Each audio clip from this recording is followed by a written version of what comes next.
Mr. President of the General Assembly, Excellencies, ladies and gentlemen. Mr. President of the General Assembly, just 9 days ago, Excellencies, many of the world's challenges coalesced in an awful hellscape. Just 9 days ago, thousands of people in Derna, challenges coalesced, lost their lives in epic, unprecedented flooding. Thousands of people in Derna, they were victims many times over, lost their lives victims of years of unprecedented flooding, victims of climate chaos. They were victims many times over, victims of leaders, near and victims of years of conflict, failed to find a way to peace, victims of climate chaos. The people of Derna lived and died in the epicenter of that find a way to peace. As the skies unleashed el caos climático y fueron víctimas de líderes que están cerca encontraron la skies unleashed another times the monthly rainfall everything they knew was wiped off the map. Broke after years of war and neglect. Even though as everything they knew bodies are washing ashore from the same Mediterranean Sea. Even though where billionaires sunbathe, bodies are washing ashore from the same Mediterranean Sea is a sad snapshot of the state of our world on their super yacht. The flood of inequity, Derna is a sad snapshot of inability to confront the flood of inequity, of injustice, of inability to confront the challenges in our midst. Excellencies, our world is becoming unhinged. Geopolitical tensions are rising, global challenges are mounting, and we seem incapable of coming together to respond. We confront a host of existential threats, from the climate crisis to disruptive technologies, and we do so at a time of chaotic transition. For much of the Cold War, international relations were largely seen through the prism of two superpowers. Then came a short period of unipolarity. Now we are rapidly moving towards a multipolar world. And this is in many ways positive. It brings new opportunities for justice and balance in international relations. But multipolarity alone cannot guarantee peace. At the beginning of the 20th century, Europe had numerous powers. It was truly multipolar. But it lacked robust multilateral institutions, and the result was World War I. A multipolar world needs strong and effective multilateral institutions. Yet, global governance is stuck in time. Look no further than the United Nations Security Council and the Bretton Woods system. They reflect the political and economic realities of 1945, when many countries in this assembly hall were still under colonial domination. The world has changed. Our institutions have not. We cannot effectively address problems as they are if institutions do not reflect the world as it is. Instead of solving problems, they risk becoming part of the problem. And indeed, divides are deepening. Divides among economic and military powers, divides between North and South, East and West. We are inching ever closer to a great fracture in economic and financial systems and trade relations, one that threatens a single open internet with diverging strategies on technology and artificial intelligence and potentially clashing security frameworks. It is high time to renew multilateral institutions based on 21st century economic and political realities rooted in equity, solidarity, and universality, and anchored in the principles of the United Nations Charter and international law. That means reforming the Security Council in line with the world of today.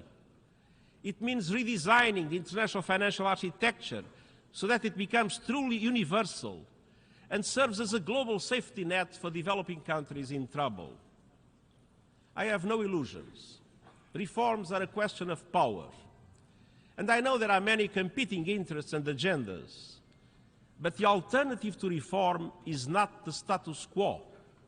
The alternative to reform is further fragmentation. It is reform or rupture. At the same time, divides are also widening within countries. Democracy is under threat. Authoritarianism is on the march. Inequalities are growing, and hate speech is on the rise. In the face of all these challenges and more, Compromise has become a dirty word. Our world needs statesmanship, not gamesmanship and gridlock. As I told in the G20, it is time for a global compromise. Politics is compromise. Diplomacy is compromise. Effective leadership is compromise. Leaders have a social responsibility to achieve compromise in building a common future of peace and prosperity for our common good. Excellencies, over the past year we have shown the promise of multilateral action. With important new agreements on safeguarding biodiversity, on protecting the high seas, on climate loss and damage, on the right to a clean, healthy and sustainable environment. We have all the tools and resources to solve our shared challenges. What we need is determination. And determination is in the DNA of our United Nations, summoning us with the first words of the Charter. We, the peoples of the United Nations, determined. Determined to end the scourge of war. Determined to reaffirm faith in human rights. Determined to uphold justice and respect international law. And determined to promote social progress and better lives for all people. It falls to us, through our actions, to apply that determination to the challenges of today, being faithful to the Charter of the United Nations. Excellencies, it starts with determination to uphold the Charter's pledge for peace. Yet, instead of ending the scourge of war, we are seeing a surge of conflicts, coups and chaos. If every country fulfilled its obligations under the Charter, the right to peace would be guaranteed. When countries break those pledges, they create a world of insecurity for everyone. Exhibit A, Russia's invasion of Ukraine. The war, in violation of the United Nations Charter and international law, has unleashed a nexus of horror. Lives destroyed, human rights abused, families torn apart, children traumatized, hopes and dreams shattered. But beyond Ukraine, the war has serious implications for us all. Nuclear threats put us all at risk. Ignoring global treaties and conventions makes us all less safe. And the poisoning of global diplomacy obstructs progress across the board. We must not relent in working for peace, a just peace in line with the UN Charter and international law. And even while fighting rages, we must pursue every avenue to ease the suffering of civilians in Ukraine and beyond. The Black Sea Initiative was one such avenue. The world badly needs Ukrainian food and Russian food and fertilizers to stabilize markets and guarantee food security. And I will not give up on my efforts to make it happen. Excellencies,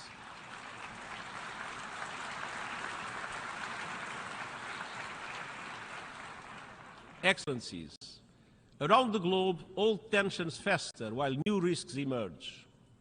Nuclear disarmament is at a standstill while countries develop new weapons and make new threats. Across the Sahel, a series of coups is further destabilizing the region as terrorism is gaining ground. Sudan is descending into full-scale civil war. Millions have fled, and the country risks splitting apart. In Eastern Democratic Republic of the Congo, millions are displaced, and gender-based violence is a horrific daily reality. In Haiti, a country that suffered centuries of colonial exploitation is today overwhelmed by gang violence and still awaits international support.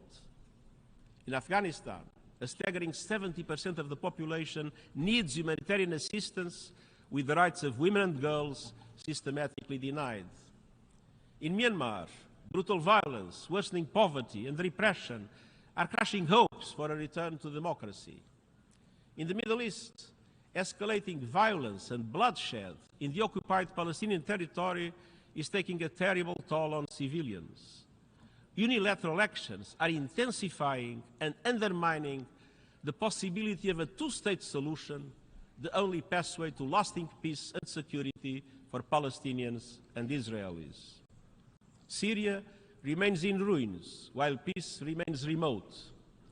And meanwhile, natural disasters are worsening the man-made disaster of conflict. In the face of this mounting crisis, the global humanitarian system is on the verge of collapse. Needs are rising and funding is drying up. Our humanitarian operations are being forced to make massive cuts. But if we don't feed the hungry, we are feeding conflict. And I urge all countries to step up and to fund fully our global humanitarian appeal. Excellencies, the peace and security architecture is under unprecedented strain. That is why, in the context of the preparations for the Summit of the Future, we put forward ideas for the consideration of Member States for a new agenda for peace based on the Charter and international law. It provides a unifying vision to address existing and new threats for a world in transition, calling on states to recommit to hold free from nuclear weapons and to end the erosion of the nuclear disarmament and arms control regime, bolstering prevention at the global level by maximizing the capacity and convening power of the UN and our good offices to bridge geopolitical divides, bolstering prevention at the national level by linking actions for peace with progress on the Sustainable Development Goals, putting women's leadership and participation at the center of decision-making, and committing to the eradication of all forms of violence against women, calling for a broad-based reflection on peacekeeping and make it nimbler and more adaptable with forward-looking transition and exit strategies from the start, and supporting peace enforcement action by regional organizations, notably the African Union, with Security Council clear mandates and predictable funding. Determination for peace also requires new governance frameworks for emerging threats, from artificial intelligence to lethal autonomous weapons that function without human control. Excellencies, peace is inextricably linked to sustainable development. We see a familiar pattern around the world. The closer a country is to conflict, the further it is far from the Sustainable Development Goals. The Charter calls on us to be determined in promoting social progress. In 21st century terms, that means achieving the Sustainable Development Goals. Yet inequality defines our time. From cities where skyscrapers tower over slums, to countries that are forced to choose between serving their people or serving their debts. Today, Africa spends more on debt interest than on health care. Yesterday's SDG Summit was about a global rescue plan to scale up support from billions to trillions. And Excellencies, the international financial architecture remains dysfunctional, outdated, and unjust. And the deep reforms that are needed won't happen overnight, but we can take determined steps now to help countries where the crises such as the COVID-19 pandemic have dramatically impacted. By urgently advancing the SDG stimulus of $500 billion per year and relieving the financial burden on developing and emerging economies. By scaling up development and climate finance, increasing the capital base and changing the business model of multilateral development banks, by ensuring effective debt relief mechanisms and channeling emergency financial support towards those in greatest needs. Excellencies, we must be determined to tackle the most immediate threat to our future, our overheating planet. Climate change is not just a change in the weather. Climate change is changing life on our planet. It is affecting every aspect of our work. It is killing people and devastating communities. Around the world, we see not only accelerating temperatures, we see an acceleration in sea levels rising, glaciers receding, deadly diseases spreading, the extinction of species and cities under threat. And this is only the beginning. We have just survived the hottest days, the hottest months, and the hottest summer on the books. Behind every broken record are broken economies, broken lives, and whole nations at the breaking point. Every continent, every region, and every country is feeling the heat. But I'm not sure all leaders are feeling that heat. Actions are falling abysmally short. There is still time to keep rising temperatures within the 1.5-degree limits of the Paris Agreement, but that requires drastic steps now to cut greenhouse gas emissions and to ensure climate justice for those who did least to cause the crisis but are paying the highest price. We have 3 seats. G20 countries are responsible for 80% of greenhouse emissions. They must lead. They must break their addiction to fossil fuels, stop new coal, and the International Energy Agency's findings that new oil and gas licensing by them is incompatible with keeping the 1.5-degree limit alive. To stand a fighting chance of limiting global temperature rise, we must phase out coal, oil and gas in a fair and equitable way and massively boost renewables. This is the only path to affordable, renewable energy for all. And unfortunately, many still in Africa, mainly in Africa, still lack electricity. So the fossil fuel age has failed. If fossil fuel companies want to be part of the solution, they must lead the transition to renewable energy. No more dirty production. No more fake solutions. No more bankrolling climate denial.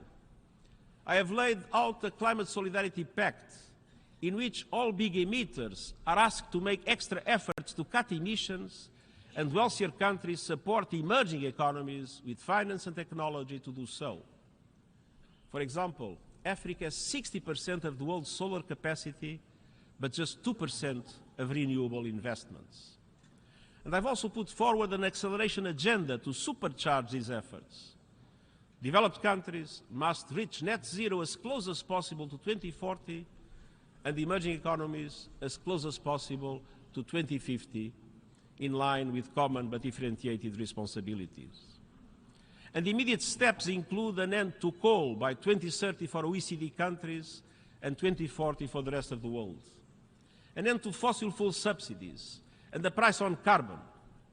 Developed countries must also finally deliver the $100 billion for developing country climate action as 2025 as promised, and replenish the Green Climate Fund as promised. And all countries must work to operationalize the Loss and Damage Fund this year and ensure universal early warning coverage by 2027. Tomorrow, I will welcome credible first movers and doers to our Climate Ambition Summit. And COP28 is around the corner. Climate chaos is breaking new records, but we cannot afford the same old broken record of scapegoating and waiting for others to move first. And to all those working, marching, and championing real climate action, I want you to know that you are on the right side of history and that I am with you. I won't give up this fight of our lives. Excellence. Excellencies.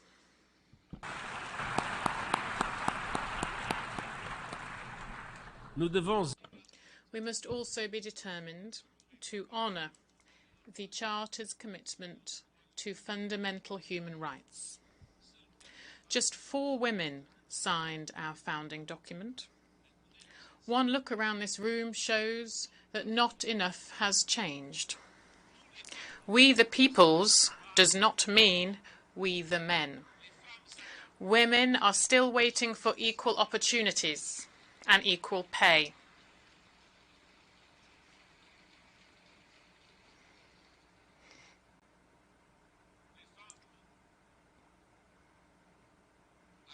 Women are still waiting for equal opportunities and equal pay, for equality under the law, for their work to be valued and their opinions to count.